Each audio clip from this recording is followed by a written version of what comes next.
FYI, we're going to speak with the CTO of RSA, ASAP, from DC24. BRB. Secure Ninja. We're here at DEF CON 24, and I'm speaking with Zulfikar Ramazan. He is the CTO of RSA, and you actually just came over from Black Hat. Correct, yeah. How was that show? Phenomenal. I mean, I've never seen the vendor floor so busy. The conference has just grown so much over the last few years. And I remember back in 2008, 2009, there were maybe a handful of vendors at the conference, and this year it was an explosion. And I think it's a sign that the industry has grown and matured, and we've got a lot of work ahead of us. Absolutely. That is a good sign. And of course, RSA is going to have a big presence at Black Hat. What's been going on with RSA lately? Any new developments? It's been pretty phenomenal. I've been focusing on things like network monitoring and intrusion detection and being able to find the worst kinds of scenarios and threats that our adversaries are putting upon us. So this year, for example, at Black Hat, we had the honor of being one of the key technologies inside of the Black Hat Network Operations Center. So we were protecting all the Black Hat attendees from the threats they were seeing on their wireless networks while the conference was going on. And we saw some pretty crazy, wild stuff, if you can imagine that for a moment. So that's been pretty exciting. We've been also focusing on taking security and talking about it not just as a technical issue, but as a business issue. Because a lot of our customers today aren't just talking about technical concepts anymore. CEOs and board members want to understand security issues. And if we go to the CEO and board and talk about buffer overflow vulnerabilities and SQL injection and cross-site scripting, their eyes are going to glaze over. So from our perspective, it's really about how do we go to our customers and help them engage in a conversation with their CEOs and boards and translate those low-level technical details into the language of risk and of business. And that's been a winning combination for us, and we're really excited about moving forward in that direction. Absolutely. That's been something that's been in the media a lot lately, getting the executive level people involved in cybersecurity. And of course, as a CTO, that's probably a lot of what you do. But back it up to this live monitoring you were doing at Black Hat. Exactly what sort of attacks were you seeing coming in? Well, we saw a variety of things. First of all, you got to keep in mind that Black Hat is a very unique place to be when you're doing network monitoring. So certainly a lot of the briefings and the trainings are purposely creating attacks within classroom settings. Right. So we've got to be aware of that. But in a couple of cases, we saw people whose systems were already owned, even though they were inner training. So we said, oh, first of all, this must be training behavior. It's probably something that's happening inside of a classroom. We investigated more deeply, and we found out that actually one person within the training didn't know, but his computer had been compromised by the zero access Trojan. And so we went up to him in the middle of the briefing and asked him to step aside and mentioned that his laptop probably was infected, and he went ahead and realized it actually was. So that was a pretty wild thing to see. We're seeing a lot of funny things like people doing clear text passwords, the usual type of thing going on. We saw a group of people who were planning an attack on the Luxor. Not a physical attack, but more of a hack on the Luxor. Right. And we notified the appropriate people about that. Excellent. And so that was kind of interesting. So I guess this particular community is not just about your typical enterprise setting of malware or C2 traffic, that sort of thing. It's really much more diverse. Right. And that's what makes network monitoring so fun, because you're not really focusing on any specific instance or issue. You're really trying to gain deeper visibility into the network and onto the endpoints to figure out the best course of attack for dealing with today's threats. Right. Yeah, it must be a unique environment, because I know a lot of what goes on here is the pranks. So there are prank attacks, but you actually saw true malicious attacks. Absolutely. We see people trying to break in all the time. We see people trying to engage in all sorts of nefarious behaviors.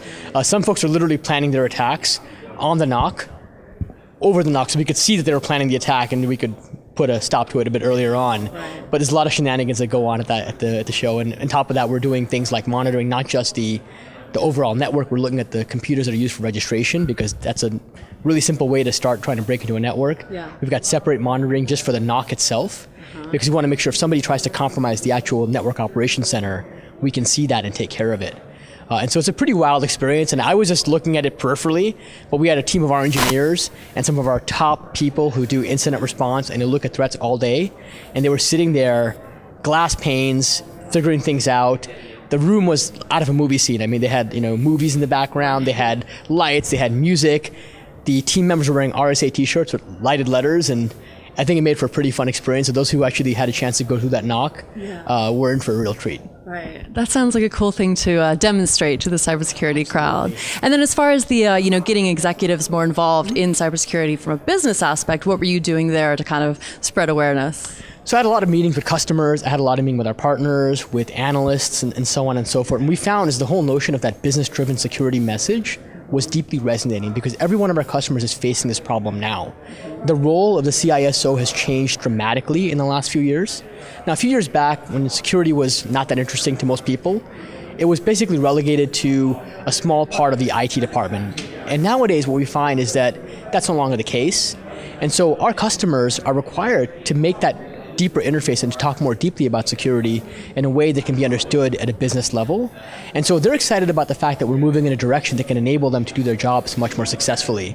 And by the way, this has technical implications too. The reality is that if I want to go to my CEO for budget, I've got to be able to ask him what's important, not just from a technical lens, but why it's relevant to his business. I can't say I need a new widget because it's going to make my job faster.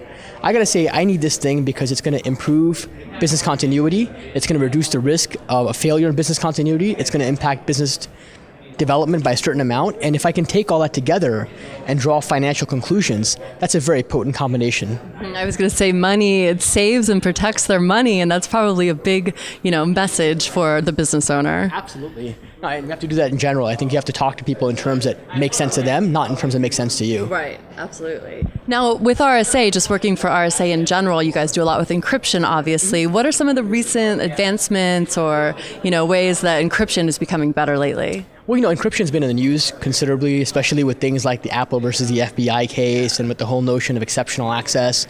And RSA, actually, interestingly enough, even though we've been historically known for encryption, we look at encryption as maybe one part of an overall system. To me, nobody breaks the encryption in the system. They bypass it somehow. No one's going to sit there and try to find some new mathematical algorithm for getting past the AES encryption algorithm. They're going to find a way to avoid encrypting the data altogether, or to find that backup tapes haven't been taken care of. And so our approach has always been about holistic security, about looking at the entire network, about understanding what's happening at the endpoint level, and advising our customers to really think about security in a more strategic fashion. Our customers historically have done things like buy point solutions, but today point solutions are not the same thing as a security strategy for dealing with today's threats. Interesting. All right. Well, definitely keep up the great work with everything you're doing with RSA. And thanks so much for coming over to DEF CON before you head out and for speaking with us. Oh, my pleasure. It's always a fun time. And I just love the environment. I love the people and the energy that exists here. And I look forward to coming here every year because I get to see people that I often don't see for the whole year. And we get a chance to really interact and bond. And I'm looking forward to coming back next year. Yeah, definitely. Maybe we'll catch up with you at the RSA conference one year. Absolutely. Let's do it. Let's do it. All right. Thank you. Thanks for watching. We hope you've enjoyed this episode from DEF CON 24. Leave us a comment below and let us know what you thought of the episode, and also if you were at the conference this year or if you intend to go in the future. Also, if you haven't subscribed to Secure Ninja TV, be sure to do so with the red subscription button below, and we'll see you in the next episode. I'm Alicia Webb. Bye.